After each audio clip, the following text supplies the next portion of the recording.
when we monetize the things we love, we often lose passion for them. We're always told to follow our passions and to do what we love.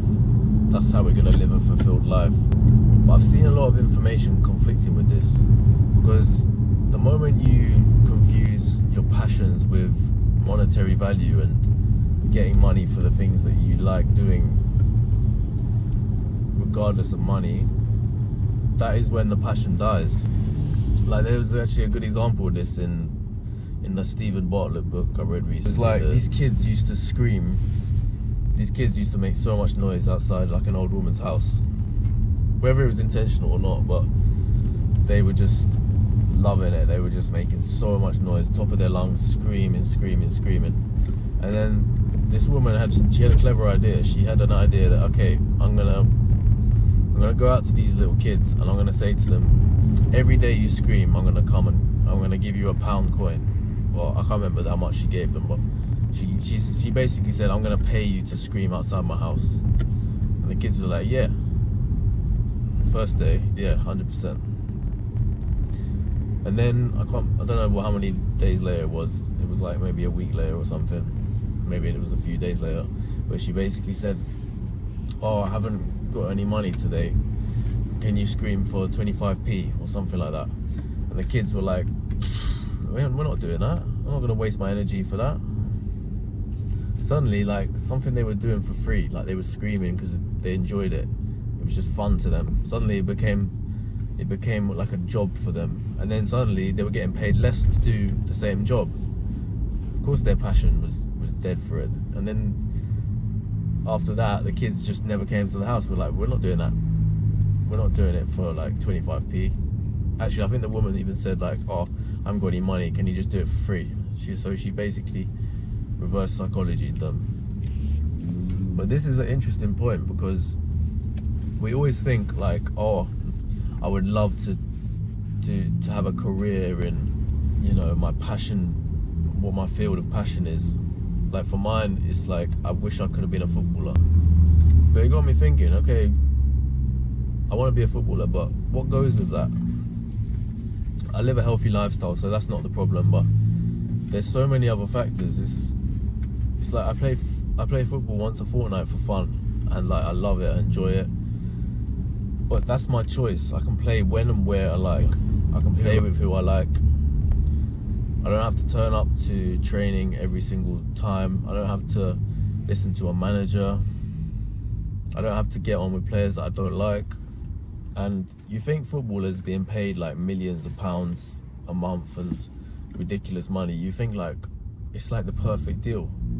Getting paid to play football, like my passion, yeah, it's the perfect deal. It's like, yeah, but it's actually a fact that when you monetize your passion, when you something you love doing and you get paid money for it, you lose the passion because it's not your choice anymore. You've almost bastardized the fun of doing it because there's money involved. So be very careful about thinking, oh, I want to choose a career that follows my passion, and oh, I want to do what I love every single day. It's like, the moment you get paid for that, things are going to change. It's like the Chris Williamson example of the guy who loves playing pickleball. It's like, and wants to take it pro. It's like, yeah, but suddenly you've got to optimize everything. Instead of it being your way of relaxing and, you know, your way of winding down and like a flow state sport, suddenly you've got to optimize everything. You know, you've got to see your family less. You've got to start just working in factors that you've never worked in before. And suddenly you start losing passion for it. It's like, of course you do, because you're forcing yourself to do it. So it's just an interesting concept. Obviously, I would have loved to have been a footballer, but there's also that not being a footballer has positives too. Like there's a positive and a negative for everything. Just don't indulge yourself in the illusion that like being a professional footballer would be the best job in the world ever and I would love it every single day. It's like, yeah, I would love it, of course I would, but don't think that you're gonna have all that passion and when you're getting paid that much money. It's like players like Dele Alli. Like, do you think Dele Alli was passionate about football when he was a kid? Of course he was. He wasn't just gonna be like, yeah, so I'm good at football, I'll just play football. No, he probably loved it. And then look what happened to him. He just completely lost passion for the game. Like, completely. Well, you're getting paid 100k a week by Tottenham, or you're just getting paid good money. The motivation just dies out. It's understandable. So the lesson is, I think confusing passions with career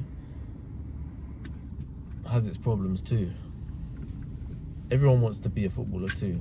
So the pool is so wide, yet something like football, which is recreational for me right now in my life, if I'd chosen the career of football, maybe I would have fallen out of love with football completely. Maybe I would have. So you never know. And then what else you got to deal with? Imagine you get an ACL injury and you're out for 1 year. So there's so many other little factors you don't notice, but you just think, oh, they get paid so much money and they love doing it. Of course, it's a win-win-win, but it's not always like that.